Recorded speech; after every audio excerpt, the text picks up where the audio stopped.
Hello, everyone, and welcome to this second edition of the Forecast Trader Roundtable.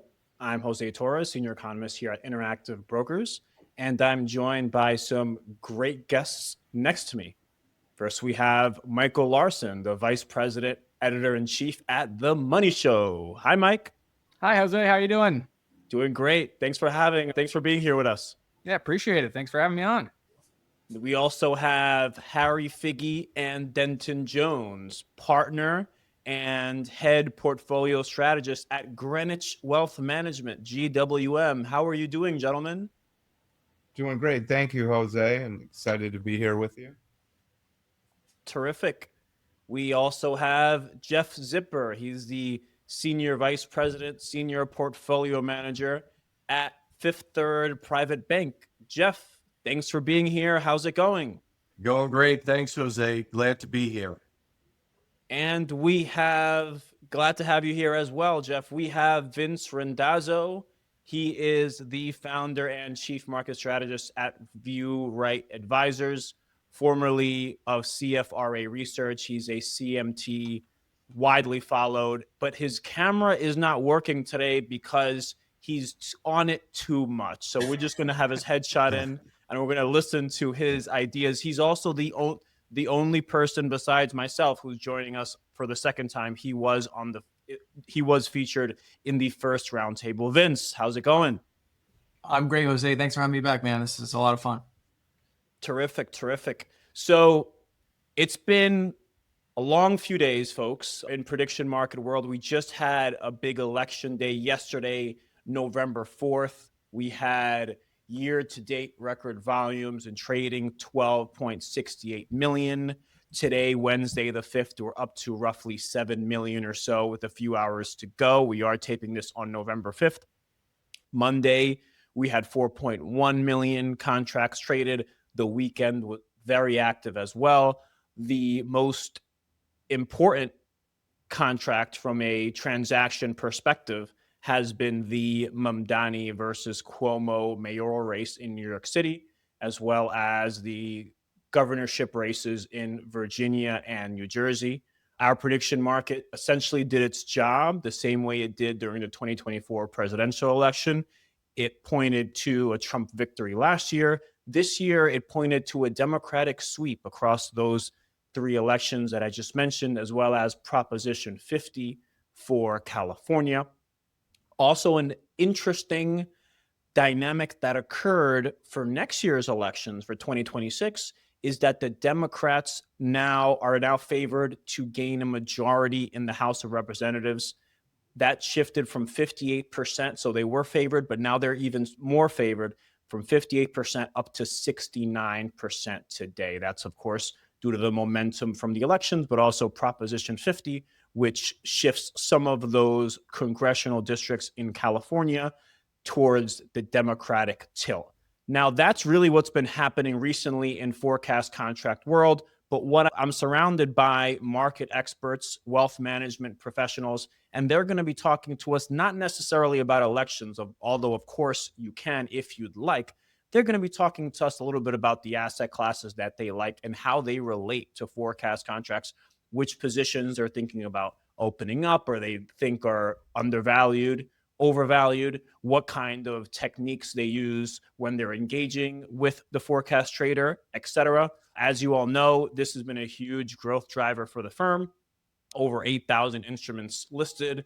Growth rates have been terrific, quarter over quarter, above 100%. So we're looking forward to hearing from market experts. And we're going to get started with Greenwich Wealth Management, Figgie and Denton Jones. Sure.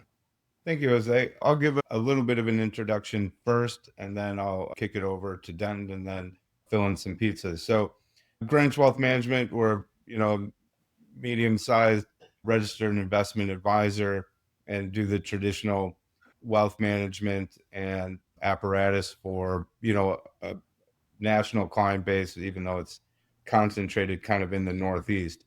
Interactive Brokers is our primary custodian, and through that, we got interested in learning more about prediction markets, how they work, how we can use them.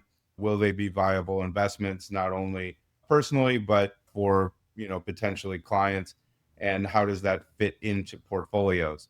So about a year and a half ago, we became very active in trying to understand and participate in prediction markets in general. We kind of are taking a two-pronged approach, and one is a very sort of systematic trading type approach, and the other one is trying to identify where we see value. Denton has been leading the charge with modeling and sourcing contracts where he believes there's outsized value represented, and he'll speak to that. I've been doing more of the systematic trading approach. Recently, I've been favoring, let me walk that back for a second. Interactive Brokers has amazing trading tools. Two of those tools that we use quite frequently are Scale Trader and Accumulate Distribute. We've found both of these tools to be very effective with using and participating in prediction markets. Scale Trader allows you to pick a price and then buy or sell at certain levels. Accumulate Distribute helps you fill a position based on a period of time with some, price constraints on it. I've been using more recently, I've been taking long dated index contracts and cryptocurrency contracts and trying to find fairly liquid sort of 50 delta positions. And then I use Scale Trader to short volatility on those. So I'll buy the yes on a lower strike, buy a no on a higher strike. And then as those positions, as there's volatility in those positions, I'll be either, buying more yes, which would reducing the no side, or buying more no, reducing the yes side. What I'm trying to do there is, say you buy a contract 50 cents, it trades down to 47. I might buy 100 at 50 cents, 100 at 49, 48, 47. And then I'll sell out that contract or buy the opposite side at, say, 50, 51, 52 cents, and then just sort of rinse and repeat. So we're trying to capture a little bit of the volatility on longer dated contracts, book some profits, and then use the incentive coupons to supplement our effectively cash holding. So trying to get sort of cash plus returns out of systematically trading long dated contracts. That's where my focus has been. And then I'll let Den explain some of what he's doing on the strategic positioning side. Sure. So on the strategic positions, look at a wide variety of markets, everything from individual economic statistics like natural gas production, unemployment rate, things like that, to some of the bigger markets like the House of Representatives trade and the New York City mayor trade. A lot of them have their own idiosyncrasies. Some exhibit seasonality, some exhibit trends, some exhibit autocorrelation. And so trying to find the right approach or blend of approaches for a given market, it has been how we've approached it in building a diversified portfolio of trades. And, unlike financial markets that trade differently, these statistics can have really persistent patterns, and they're not necessarily reflected in the price to the same extent that we see in more efficiently priced markets. So that opens up a real opportunity. And like one trade we've been doing right now has been GDP. So there we can have good leading indicators. For example, the GDP now for the Atlanta Fed is a super popular one, has big disagreement with the pricing in the markets, and also has like knock-on effects for other markets. If GDP now is saying the 50-50 weighted probability of this next GDP print is like at 4%, but then the prediction markets are saying the 50-50 break-even's more like 3.1, that could indicate an opportunity. And it could say the odds of a recession being 2 consecutive negative quarters is basically non-existent, whereas there still is the ability to recession trade. So those are the kinds of things that those are some examples of some of the things that we trade and do in relatively high size. Another one that came up recently, or actually just yesterday, was on the House of Representatives trade before this big election. You could see inconsistent pricing. And that's like one of my favorite things to trade, either like, for example, Fed funds versus Fed decision. Highly, they are the same. They should exactly price the same way. Sometimes they're priced differently. So whenever you have a view, you can express it on the cheaper side of the trade. But in this case, on the House of Representatives trade, placing a trade on yes or no Republican, yes or no Democrat, the exact same phrase differently could have a different price. And so whether you're entering on the cheap side or if you have a wide enough spread, you can even take a hedged trade and you have no risk and just close the spread. And we were able to do a trade like that just yesterday. Thank you. Thank you, Harry and Denton. Let's go to Jeff Zipper over in West Palm Beach. Yep, you can see the backdrop behind me. So not an expert on prediction markets, but I find the conversation really fascinating. So one of the things that I would, maybe get an answer from this group from, with respect to prediction markets is, what I'm hearing, in my wheelhouse with private clients, high net worth, ultra high net worth, two things going on: AI bubble, one, and two, maybe something for the prediction markets. And that would be tariffs front and center, Supreme Court. So if it is ruled against Trump and the tariffs do have to be reversed, what are the prediction markets saying about how equities would respond? Would that be negative for equities? Because if companies have to be reimbursed, will that increase debt? And will that, have rates blow up to the, upside, blow out to the upside? Or will that benefit the companies that are importing goods? And will that help their bottom line as they get refunded money? So I'd be interested after, I finish, what I have to say regarding, what we're seeing on the AI bubble, et cetera, in equity markets. That would be really interesting, how equity markets respond. So, there's been a lot of talk about, Mag 7, artificial intelligence, and even the companies outside the Mag 7 as far as the AI trade, because you do have the market cap weighted index keeping this index afloat. We saw a little bit of a drawdown yesterday, but it does seem the market is in buy the dip and it's still working. We're still constructive to the upside, and here's why.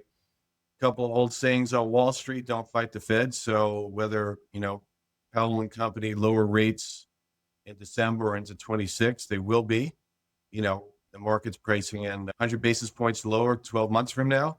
And the trend is your friend. So technically things still look pretty good. And then you throw in earnings double digits, profit margins double digits. It's all falling into place. And by the way, there's a lot of still cash on the sidelines, $6+ trillion in cash on the sidelines. So, you do have to take a close look at how low the Fed funds rate goes, because that will impact money market rates. And, I think somewhere around the 3% area would probably push some of that money out of money markets into equities. So it would keep it going. But I wouldn't be surprised at year end if the S&P is over 7,000. Yet, although under the surface, the breath is not looking really good in some sectors, equal weight like consumer discretionary. You're seeing earnings come out in some companies. Those companies really getting hit pretty hard. On the market cap weighted side of the market, things still look good, and they'll look good until the trend breaks, which for right now, it still looks positive into year end. Thanks, Jeff. It looks like you could possibly be a buyer of the yes contracts on the S&P that expire on December 31st, and a few other factors too is the year-end performance chase. Of course, the Trump put as well, has been really supportive for markets. Whenever you have a little bit of turbulence, something happens in Washington that restores investor sentiment. So thanks a lot for your contribution, Jeff. Appreciate it. Do you mind if I address him quickly? Sure, Harry. Please. Go for it. Sure. So one of the things, with a registered investment advisory firm, we struggle with some of the same issues, right?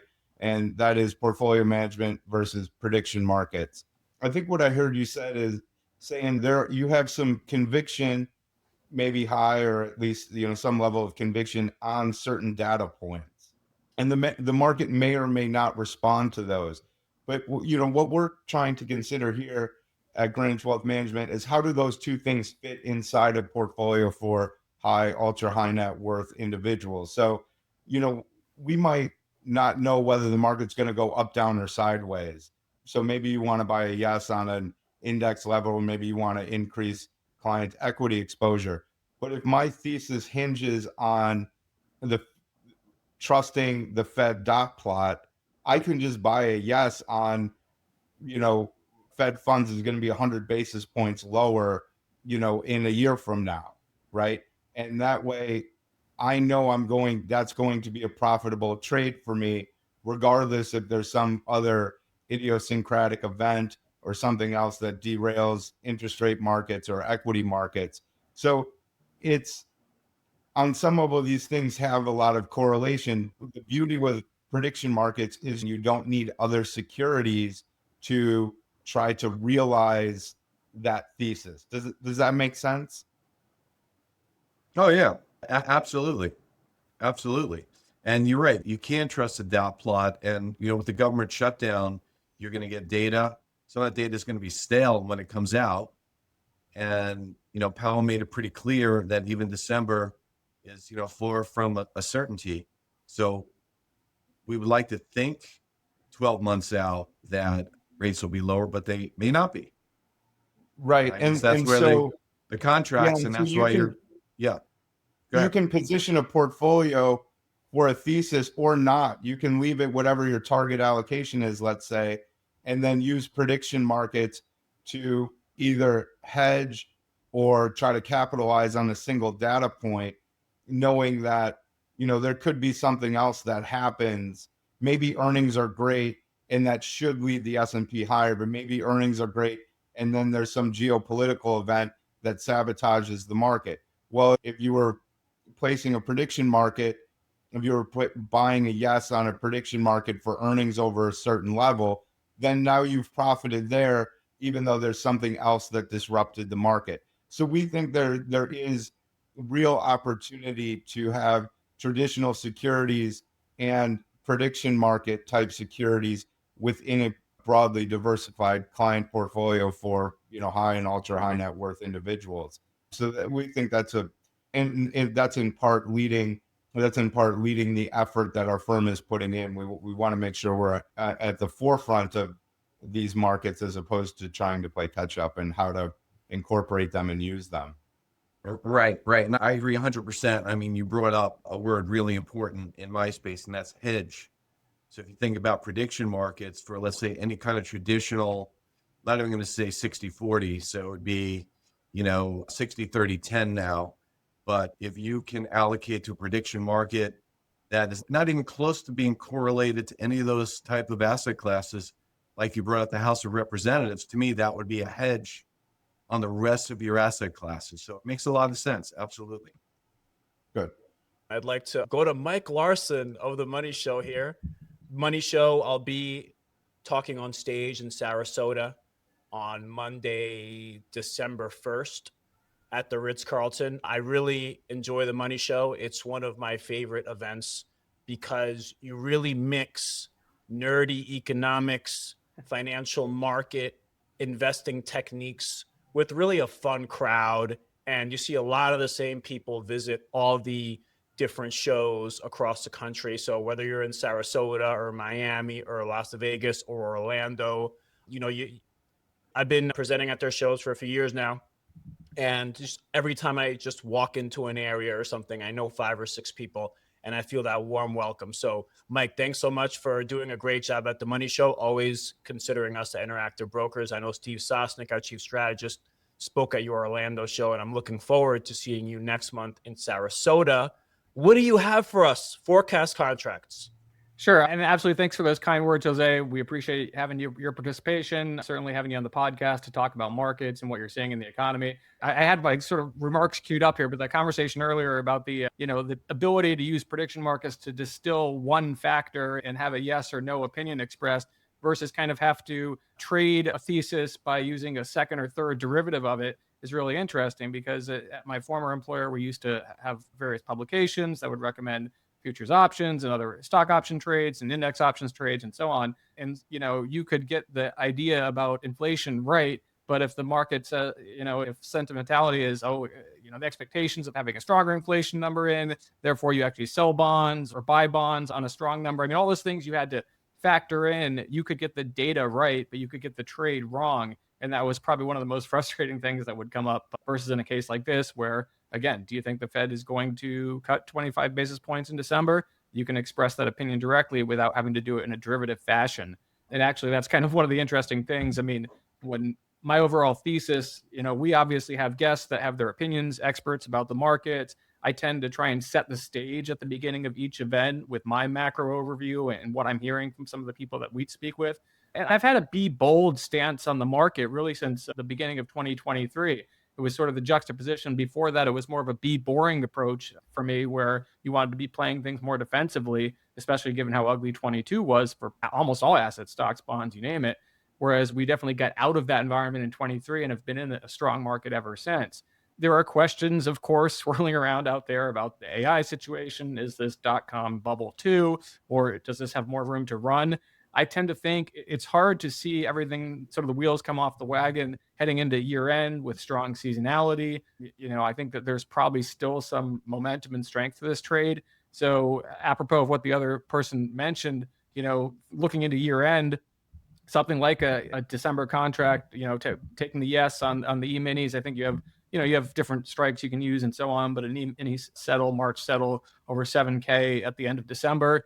That was, I think, 48% earlier in terms of the yes pricing when I looked at it. Something like that, I think, might be interesting. You look at some of the anti-dollar sort of, non-correlated assets that I think have worked for a while and probably will continue to do so, whether it's gold, whether it's Bitcoin. On the latter, I tend to be more of a real gold person in terms of what I am more bullish on, but I also understand the digital gold argument in this day and age. And you look at something, technically speaking, the way Bitcoin sort of flushed under 100,000 today and then reversed and then ran on an intraday basis. From a technical standpoint, have we let some of the air out of that market and now set the stage for a year-end rally? I think there is an argument and a case to be made there. So that's something that, depending on what sort of price level you want to look at, I mean, you can look at all the way up to 115, I think was at 32% on the yes this morning. So these are some of the things that I think fit into kind of my worldview as we get here into the tail end of 25.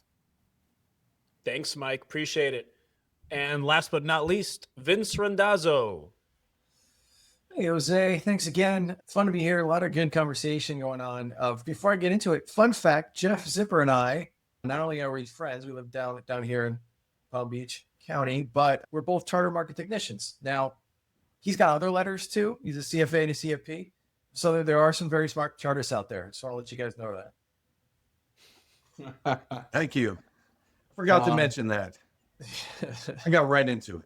There you go. I think to add to Palm Beach County, I think Mike Larson is in Jupiter, Florida, but the money show is always traveling around. So I'm not sure where he is now. Where are you, Mike? A little bit of a where's Waldo scenario. I am actually in Jupiter right now. I have a place here and also in Sarasota where Money Show is headquartered. So I split my time. Terrific. And despite Harry Figgie and Denton Jones being in Greenwich, Connecticut right now, their firm has an office in West Palm Beach, which is also in Palm Beach County. We're all connected somehow. Absolutely. Yes, And Mike, I'm also in Jupiter, Mike. So we got to get coffee someday. That'd be nice.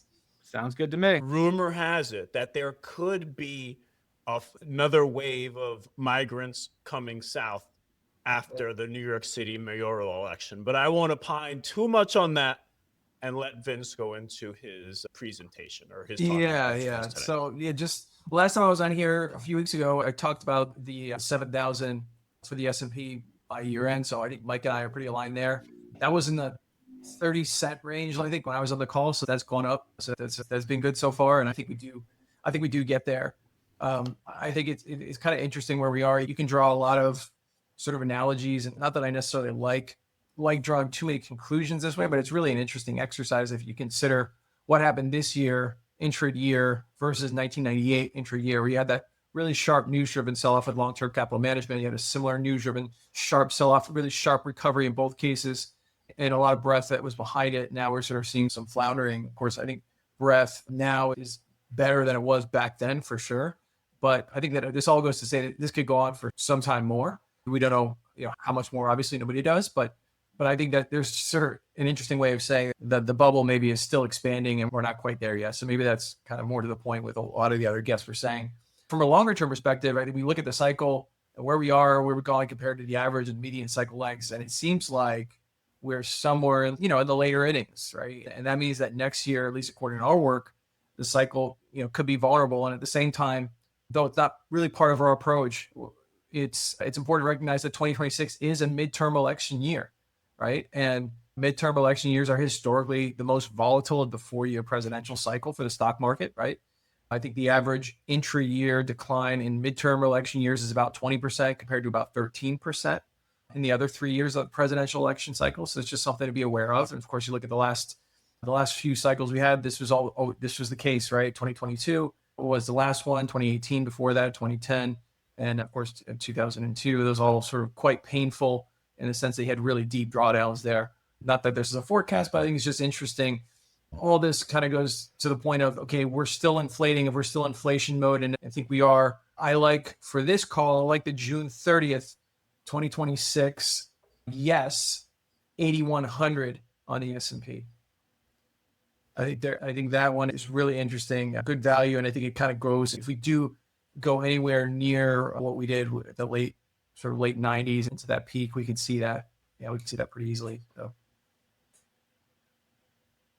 Well, thank you, Vince, and thank you all for joining us. You heard today from Harry Figgie and Denton Jones of Greenwich Wealth Management, Michael Larson of The Money Show, Jeff Zipper of Fifth Third Private Bank, and Vince Randazzo of Viewpoint Advisors. Thank you all for joining us, and I look forward to seeing you at our next Forecast Trader Roundtable. Thank you all. The analysis in this material is provided for information only and is not and should not be construed as an offer to sell or the solicitation of an offer to buy any security. To the extent that this material discusses general market activity, industry, or sector trends, or other broad-based economic or political conditions, it should not be construed as research or investment advice. To the extent that it includes references to specific securities, commodities, currencies, or other instruments, those references do not constitute a recommendation by IBKR to buy, sell, or hold such investments. This material does not and is not intended to take into account the particular financial conditions, investment objectives, or requirements of individual customers.